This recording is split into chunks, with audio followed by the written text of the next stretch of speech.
सारा दिन हो गया, शिकार में सिर्फ एक चिड़िया ही मिली है और वो भी मर चुकी है। इसे तो कोई खरीदेगा भी नहीं। वैसे भी कुछ ही देर में शाम होने वाली है। अब मुझे घर लौट जाना चाहिए।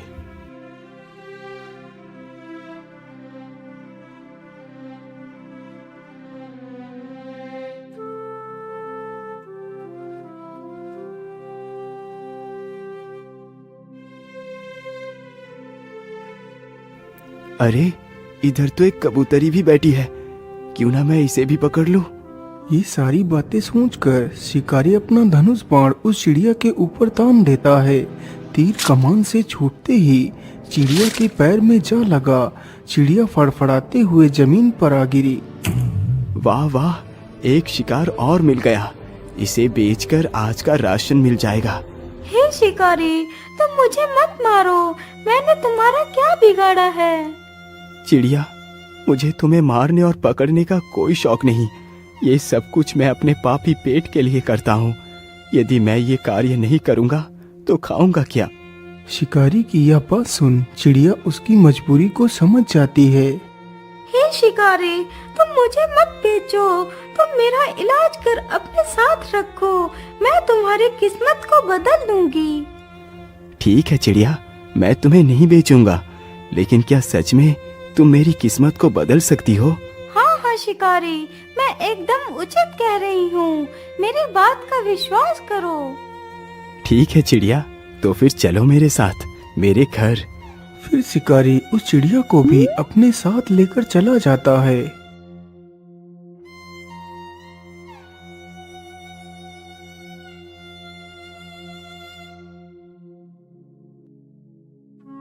चिड़िया, तुम इसी स्थान पर बैठो। मैं तुम्हारे घाव पर दवाई लगा देता हूँ। इतना बोलकर शिकारी चिड़िया को वहीं पर बैठाकर दवाई लेने जाता है। वह जल्दी ही एक कटोरी में दवाई ले आता है और उस चिड़िया के घाव पर लगाता है। चिड़िया, अब तुम यहीं पर बैठकर आराम करो।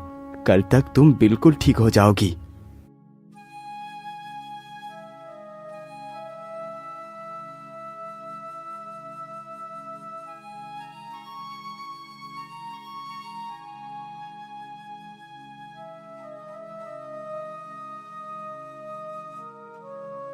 अरे वाह चिड़िया, तुम तो एकदम ठीक हो गई।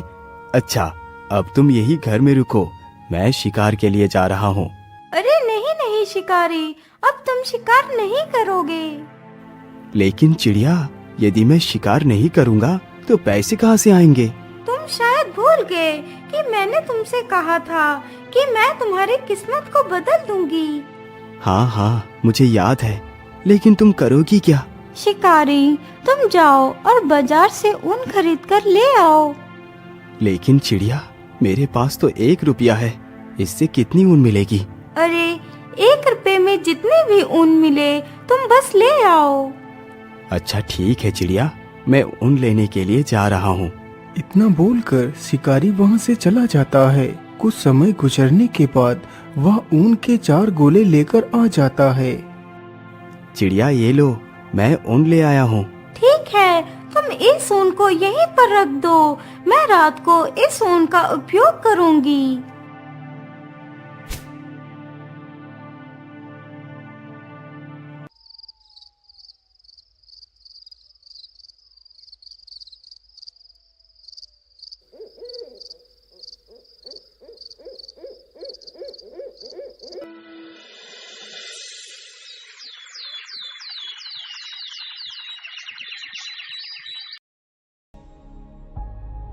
अगले ही दिन शिकारी जैसे ही सोकर उठता है तो वह देखता है कि सामने टेबल पर एक बहुत ही सुंदर शाही सूट रखा हुआ है। अरे, ये इतना सुंदर शाही सूट किसका हो सकता है, जबकि यहाँ तो कोई नहीं। अरे चिड़िया, ये शाही सूट कौन लेकर आया? अरे शिकारी, तुम ज्यादा अचंभित मत हो। ये सूट मैंने ही बनाया है। क्या ये सूट तुमने बनाया है? मुझे तुम्हारी बातों पर विश्वास नहीं हो रहा। तुम मेरी बात का विश्वास करो, ये मैंने ही बनाया है। अब तुम इस सूट को लेकर बाजार में बेच आओ। इतना सुनकर शिकारी उस शाही सूट को लेकर बाजार की ओर चल देता है, लेकिन उसके मन में काफी सारे सवाल चल रहे थे। आखिर ऐसा कैसे हो सकता है? भला एक चिड़िया इतना सुंदर सूट कैसे बना सकती है? मुझे तो लगता है ये कोई साधारण चिड़िया नहीं हो सकती। इसका पता तो मुझे लगाना ही होगा। ये सारी बातें सोचते सोचते शिकारी बाजार को पहुंच जाता है और एक स्थान पर उस शाही सूट को अपने कंधों पर डालकर खड़ा हो जाता है। सूट ले लो, शाही सूट ले लो। ऐसा शाही सूट आपने कभी नहीं देखा होगा। शिकारी की यह बात सुन उसके पास काफी सारे लोग इकट्ठे हो जाते हैं। अरे वाह, वाकई ये सूट तो कितना सुंदर है। मैंने आज तक इतना सुंदर सूट नहीं देखा। अरे भाई, इस सूट की क्या कीमत मांग रहे हो? अरे भाई, ये सूट 20 मोहरों का है। अरे भैया, मैं 20 मोहरे तो नहीं दे पाऊंगा, लेकिन हाँ, इसके लिए मैं 5 मोहरे अवश्य दे सकता हूँ। तभी वहाँ पर राजा का मंत्री आ जाता है। अरे वाह, यह शाही सूट तो कितना आकर्षक है। मैंने आज तक ऐसा शाही सूट नहीं देखा। यदि मैं ये सूट राजा को दूंगा तो राजा बहुत प्रसन्न होंगे। अरे भाई, तुम इस सूट की क्या कीमत मांग रहे हो? भैया, इस सूट की कीमत मैंने 20 मोहरे रखी है। ठीक है, ये लो 20 मोहरे और ये सूट मुझे दे दो। शिकारी जल्दी ही उन 20 मोहरों को लेकर उस शाही सूट को उसे दे देता है। अरे वाह, एक सूट तो 20 मोहरे का बिका। 20 मोहरे तो कमाने में मुझे वर्षों लग जाते। मैं ऐसा करता हूँ, फिर से ऊन खरीद कर ले चलता हूँ। आज तो मैं पता लगा कर ही रहूंगा इस चिड़िया का सच क्या है। अरे चिड़िया, तुमने तो कमाल ही कर दिया। तुम्हारे द्वारा बनाया गया सूट 20 मोहरों में बिका है। मैं और भी ऊन खरीद कर लाया हूँ। जैसे ही आधी रात गुजरती है तो वह शिकारी झूठ मूठ सोने का नाटक करता है। उधर वह कबूतरी भी शिकारी के सोने की प्रतीक्षा कर रही थी। मुझे लगता है शिकारी अब सो चुका है। चलो अब मैं अपने वास्तविक रूप में आ जाती हूँ। इतना बोलकर कबूतरी एक सुंदर राजकुमारी का वेश धारण कर लेती है और चुपचाप उस ऊन के वस्त्र बनाने लगती है। यह सारा दृश्य सत्या चुपचाप फटी आंखों से देख रहा था।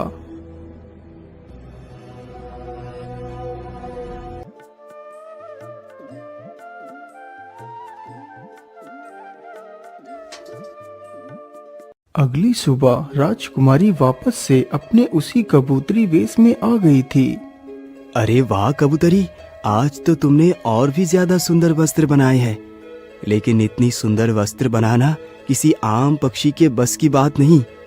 आखिर कौन हो तुम जो इस कबूतरी के वेश में रह रही हो? मैं तुम्हारी वास्तविकता को जान गया हूँ। बताओ, तुम कौन हो? सत्या, मैं कोई कबूतरी नहीं हूँ। मैं कल्पराज की राजकुमारी कल्पना हूँ। यह बात कई वर्ष पहले की है। मेरे पिता राजा वीर प्रताप को कोई भी संतान नहीं थी।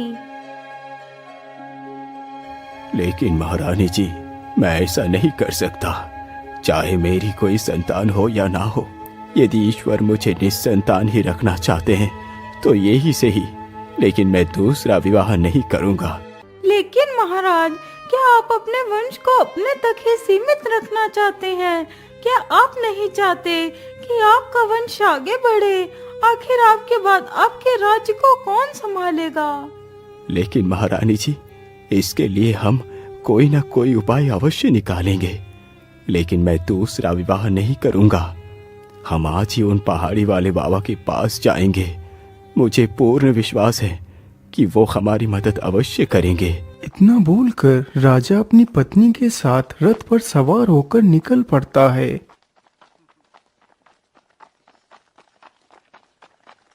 वह चलते चलते जल्दी ही उस बाबा के आश्रम में पहुंच जाता है।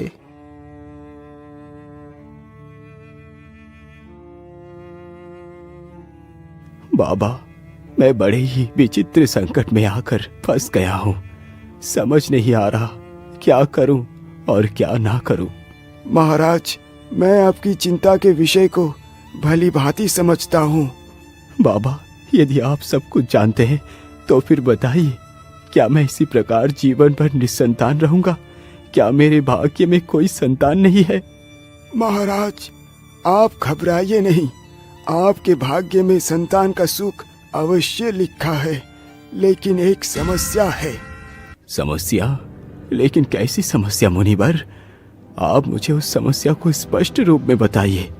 महाराज, तुम्हें एक पुत्री की प्राप्ति होगी, लेकिन तुम्हारी पुत्री जब तक पूरे 15 वर्ष की नहीं हो जाएगी तब तक अपने कदमों को जमीन पर नहीं रखेगी।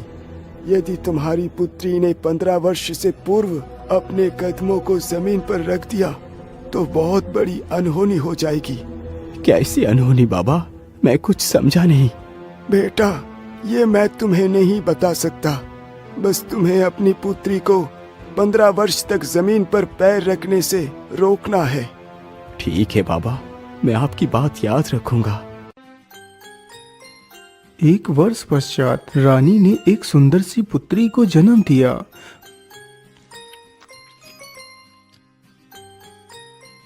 मंत्री जी, जाओ और पूरे राज्य में धन दौलत बांटो। आज मेरे लिए सबसे बड़ा खुशी का दिन है। धीरे धीरे काफी वर्ष गुजर गए।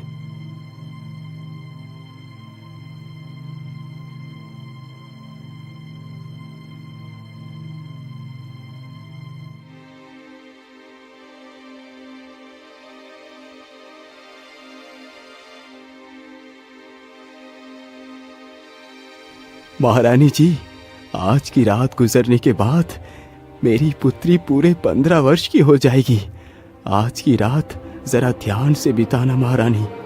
हाँ महाराज, आज का ही दिन हमारे लिए शेष बचा है। इसके बाद हमारी पुत्री जमीन पर उतर पाएगी। आधी रात जैसे ही गुजरती है तो महारानी की भी आंख लग जाती है। तभी राजकुमारी को कुछ बुरे बुरे सपने दिखाई देते हैं। वह बिस्तर पर पड़े पड़े भयभीत हो जाती है और पलंग से नीचे गिर पड़ती है। हे भगवान, ये क्या हो गया? मैं जमीन पर कैसे गिर पड़ी?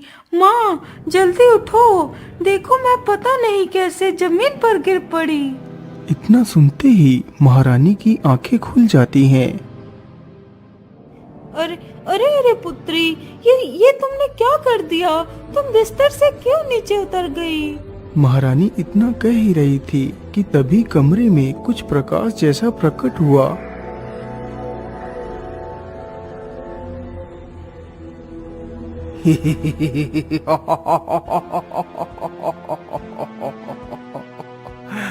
महारानी जी, मैं भूखा हूँ, मुझे मांस खिलाओ, नहीं तो मैं तुम्हारी बेटी को खा जाऊंगा। नहीं राक्षस, तुम ऐसा नहीं कर सकते। इतना कहते ही महारानी जमीन पर गिर पड़ती है और बेहोश हो जाती है। राक्षस, आप मुझे मत मारो, मुझ पर दया करो। अरे वाह, राजकुमारी तो कितनी सुंदर है। काश कि यह राजकुमारी मेरी पत्नी बनती तो कितना अच्छा होता। ठीक है, मैं तुम्हें नहीं मारूंगा, लेकिन तुम्हें मेरे साथ विवाह करना होगा। चलो मेरे साथ। इतना बोलकर राक्षस राजकुमारी का हाथ पकड़कर वहां से गायब हो जाता है और उसे अपनी गुफा में ले जाता है। राजकुमारी, यही मेरा घर है। आज से तुम यहाँ की मालकिन बनोगी। मैं तुम्हारे साथ विवाह करूँगा। नहीं राक्षस, मैं एक इंसान हूँ और तुम तो एक दैत्य हो। भला मैं तुम्हारे साथ विवाह कैसे कर सकती हूँ? मुझे जाने दो। नहीं राजकुमारी, तुम्हें यदि जीवित रहना है तो तुम्हें मेरे साथ विवाह करना ही पड़ेगा। अच्छा, अब मैं अपने रिश्तेदारों को न्योता देने के लिए जा रहा हूँ, तुम यहीं पर रुकना। लेकिन हाँ, यदि मैं तुम्हें यहाँ छोड़कर चला गया तो तुम यहाँ से कहीं भी भागकर जा सकती हो। इसलिए मैं तुम्हें एक पंछी बनाकर पिंजरे में बंद कर देता हूँ। फिर राक्षस राजकुमारी को एक कबूतरी बनाकर पिंजरे में बंद कर देता है और वहाँ से चला जाता है। हे भगवान, अब मैं क्या करूं? यहाँ से कैसे निकलूं? मैं इस पिंजरे को खोलने की कोशिश करती हूँ। हो सकता है पिंजरा खुल जाए। कबूतरी पिंजरे को खोलने का प्रयास करती है। कुछ देर प्रयास करने के पश्चात पिंजरा खुल जाता है और वह वहां से उड़ जाती है। लेकिन राजकुमारी, क्या तुम अपने वास्तविक रूप को धारण कर नहीं रह सकती? शिकारी भाई, मैं अपने वास्तविक रूप में सिर्फ कुछ क्षण के लिए ही रह सकती हूँ। एक दिन में सिर्फ एक बार ही मैं अपना वास्तविक रूप ले सकती हूँ, वो भी रात के 12 बजे के बाद। क्या तुम श्राप से मुक्त नहीं हो सकती? इसका जवाब तो पहाड़ी वाले बाबा ही दे सकते हैं। तो फिर ठीक है राजकुमारी, चलो मेरे साथ पहाड़ी वाले बाबा के पास, मैं तुम्हारी रक्षा करूंगा। इतना बोलकर वह दोनों बाबा से मिलने के लिए निकल पड़ते हैं।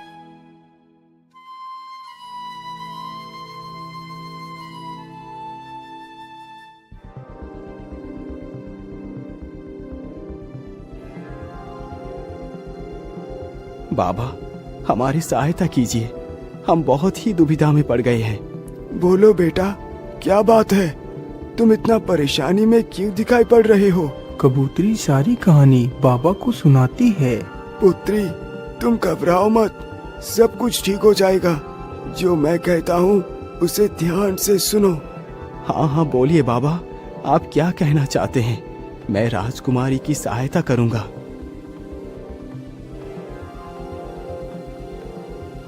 राजकुमारी, तुम्हें अपने वास्तविक रूप को प्राप्त करने के लिए उस नदी में स्नान करना होगा, तभी तुम अपने पिछले जन्म के श्राप से मुक्त हो पाओगी। आज अमावस्या है, तुम्हें उस नदी में रात 12 बजे स्नान करना है। सत्या, तुम भी राजकुमारी के रक्षण के लिए साथ ही जाओगे। राजकुमारी, अब वो समय आ चुका है।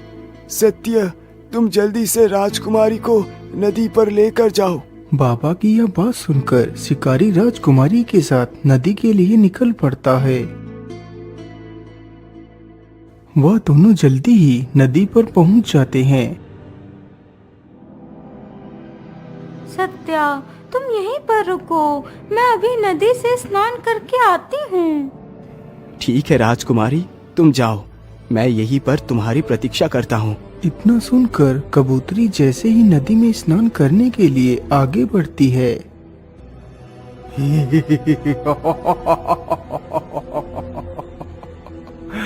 नहीं राजकुमारी, नहीं, इतनी जल्दी नहीं, मैं तुम्हें मुक्त नहीं होने दूंगा। अरे ये क्या? मुझे लगता है ये वही राक्षस है। आज मैं इसे जिंदा नहीं छोड़ूंगा। शिकारी तुरंत ही मसाल लेकर उसकी तरफ बढ़ता है। अरे बाप रे बाप, इतनी जोर से किसने मारा मुझे? किसकी मौत खींच कर यहाँ ले आई है? अरे दुष्ट राक्षस, मैंने ही तुझे मारा है।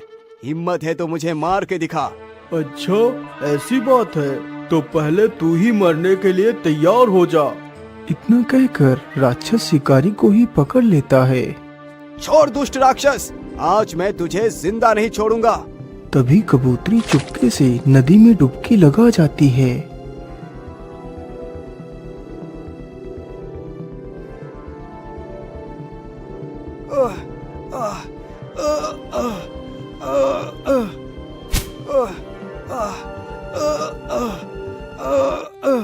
शिकारी, क्या तुम ठीक हो?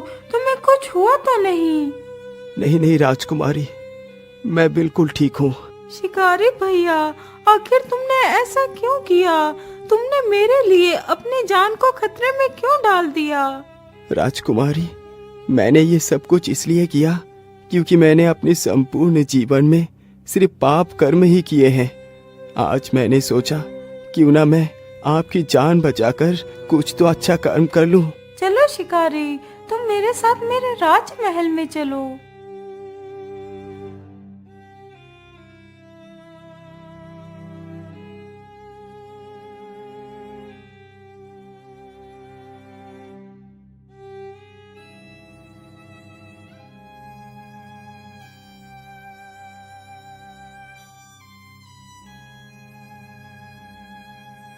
सत्या, आज तुमने मेरी पुत्री की जान बचाकर मुझ पर बहुत बड़ा उपकार किया है। मैं तुम्हारा ये उपकार कभी नहीं चुका पाऊंगा। मंत्री जी, सत्या को एक बैलगाड़ी भरकर सोना, चांदी, हीरे, जवाहरात दे दी जाए। राजा के इस आदेश पर शिकारी को एक बैलगाड़ी भरकर सोना, चांदी, हीरे, जवाहरात देकर सम्मान पूर्वक विदा कर दिया जाता है।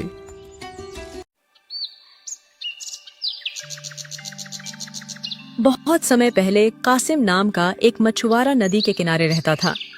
वैसे तो कासिम बहुत गरीब था, पर उसका एक नियम था कि वो एक दिन में केवल 3 बार ही मछली पकड़ने के लिए नदी में जाल फेंकता था। अपने इस नियम की वजह से उसे कई बार भूखा भी सोना पड़ता था, पर कासिम कभी अपना नियम नहीं तोड़ता था। एक दिन हमेशा की तरह कासिम जाल लेकर नदी के किनारे गया और पहली बार जाल नदी में फेंककर इंतजार करने लगा। कुछ देर बाद उसने जाल बाहर खींचा तो देखा कि जाल में कंकर पत्थर के अलावा और कुछ नहीं था।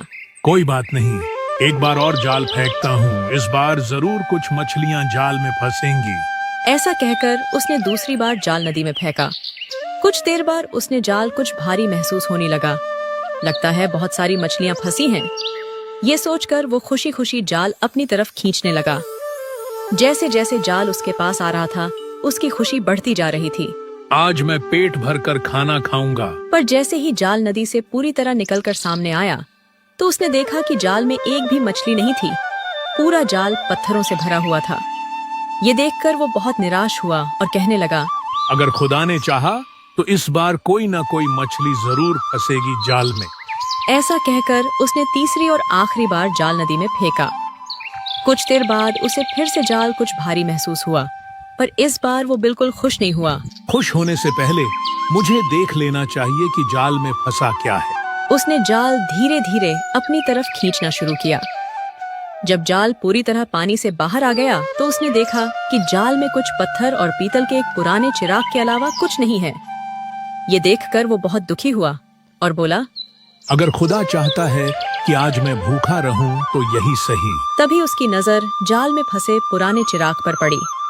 उसने चिराग को अपने हाथों में लिया और उसे देखने लगा। ये चिराग तो बहुत पुराना लगता है, इसके अंदर क्या है? ऐसा कहकर उसने जैसे ही चिराग का ढक्कन हटाया, चिराग में से धुआं निकलने लगा और फिर एक बहुत विशाल का जिन चिराग से निकला और कासिम से कहने लगा, तुमने मुझे इस चिराग से आजाद किया है, इसलिए आज से मैं तुम्हारा सेवक हूँ। तुम जो कहोगे मैं वो करूंगा। बस मेरी एक शर्त है कि मैं खाली नहीं बैठ सकता, इसलिए अगर तुमने मुझे कोई काम नहीं बताया और मुझे खाली बैठना पड़ा तो मैं तुम्हें उसी वक्त मार दूंगा और हमेशा के लिए आजाद हो जाऊंगा। और अगर मैंने तुम्हें खाली नहीं बैठने दिया तो मैं सारी जिंदगी तुम्हारा गुलाम बनकर रहूंगा। ये सुनकर कासिम मन ही मन बहुत खुश हुआ और सोचने लगा, ये जिन तो बहुत काम का लगता है, मैं इससे कुछ भी करवा सकता हूँ। जहाँ कासिम को बहुत तेज भूख लगी थी, इसीलिए उसने जिन से कहा, मेरे लिए लजीज पकवान का इंतजाम करो। कासिम के ऐसा कहते ही जिन ने अपना हाथ आगे बढ़ाया और अगले ही पल लजीज पकवान की एक बहुत बड़ी थाल उसके सामने हाजिर हो गई। लजीज पकवान देखते ही कासिम के मुंह में पानी आ गया, लेकिन तभी जिन गुस्से से बोल पड़ा, मुझे काम दो, नहीं तो मैं तुम्हें मार डालूंगा। मेरे रहने के लिए एक बहुत बड़ा महल बनाओ। जिन ने फिर अपना हाथ आगे बढ़ाया और कासिम के पीछे एक बहुत बड़ा महल बन गया। मुझे और काम दो, नहीं तो मैं तुम्हें मार डालूंगा। अब कासिम बहुत हैरान परेशान हो गया। वो सोचने लगा, अगर ऐसे ही ये बड़े बड़े काम चुटकियों में करता रहा तो आज नहीं तो कल मैं जरूर इसके हाथों मारा जाऊंगा। मुझे इससे कुछ ऐसा काम देना चाहिए जिसमें ये उलझा रहे। जल्दी से मुझे काम दो, नहीं तो मैं तुम्हें मार डालूंगा। कासिम ने कहा, अब तुम इन सीढ़ियों से ऊपर जाओ और नीचे आओ। इस तरह सीढ़ियां उतरते चढ़ते रहो और जब तक मैं तुम्हें दोबारा नहीं बुलाओ मेरे पास मत आना। ये सुनते ही जिन का मुंह लटक गया। वो समझ गया कि अब वो कभी आजाद नहीं हो पाएगा। दूसरी तरफ कासिम खुश था। अब उसके पास रहने के लिए इतना बड़ा महल था और काम करवाने के लिए एक गुलाम जिन उसे जब भी जिनसे कुछ काम होता वो उसे सीढ़ियों से बुलाकर अपना काम करवाता और काम होने के बाद उसे वापस सीढ़ियां चढ़ने उतरने के लिए कह देता।